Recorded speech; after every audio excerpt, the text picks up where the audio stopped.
this lesson goes on, you'll learn how to do more and more using keyboard shortcuts and a MIDI keyboard if you have one. Generally, if you can do something in any computer program with a single keyboard shortcut, it will be much quicker than picking up the mouse and clicking through a series of menus or dialog boxes.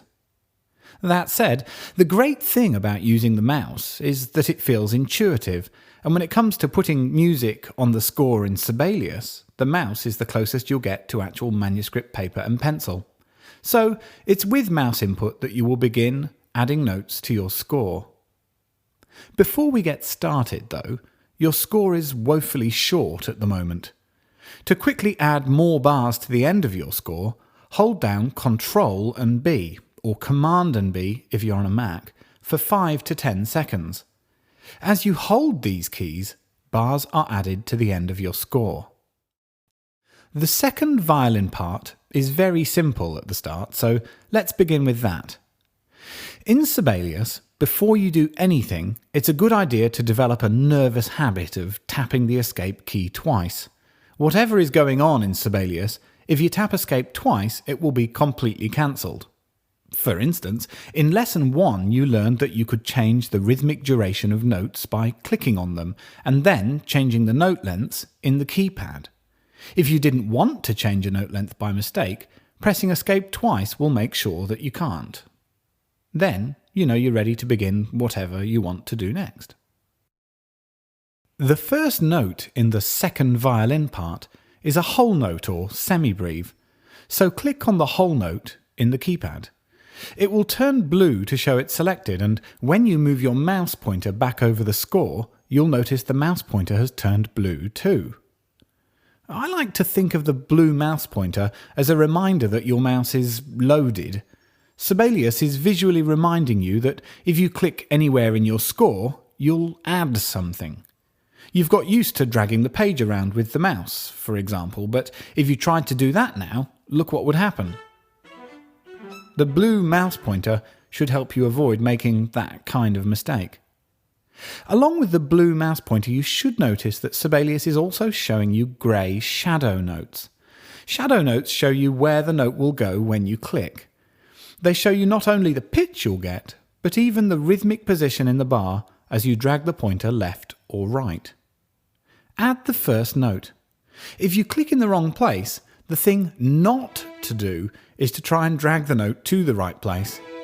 Because the mouse pointer is still loaded, this will just add more notes to the score, creating a cluster chord that isn't very reminiscent of Beethoven's style of composition. Instead, if a note goes in the wrong place, you can nudge it into position with the up and down arrow keys, or you can use undo to get rid of it and try again.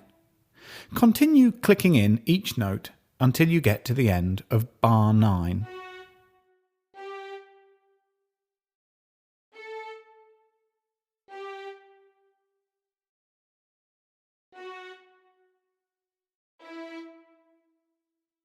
Here, you need to tie the whole note to a quarter note, or a crotchet, in the next bar. On the keypad, click the tie button, and then click the quarter note button on the keypad and input the quarter note on the first beat of the next bar. Easy. You can leave the next 2 bars in the second violin empty, and then continue adding notes, selecting the note lengths and ties from the keypad and clicking in each with the mouse.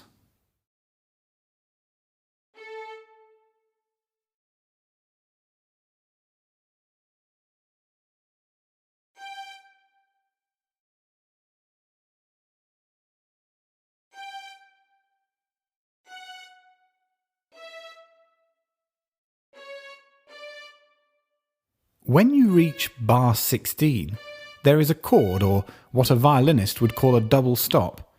You can put the notes in any order, clicking one and then the other. Notice that the first double stop also has accidentals, a natural on the C and a sharp on the D. You will also find these on the keypad, so before you click each note in, just select it there. Don't worry that you missed out on the dynamics and phrasing from this section. For now, we're focusing on note entry, and we'll come to those things later.